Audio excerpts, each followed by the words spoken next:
Disponible sur Netflix depuis mercredi, la troisième saison d'Umbrella Academy comporte une petite surprise pour les fans de Marvel, et plus précisément de Jeremy Renner, alias Hawkeye.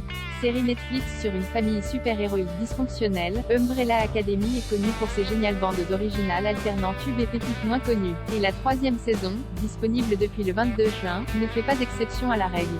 Les titres Footloose de Kenny Loggins, The Passenger d'Iggy Pop, Another One Bite the Dust de Queen ou encore Friday I'm in Love de The Cure peuvent ainsi être entendus au cours de la saison. Mais ce n'est pas tout, l'iconique House of the Rising Sun accompagne aussi deux scènes marquantes de la saison. Dans l'ouverture du quatrième épisode, on découvre comment Sissy et son fils, Harlan, ont vécu après le départ de Victor de leur ferme.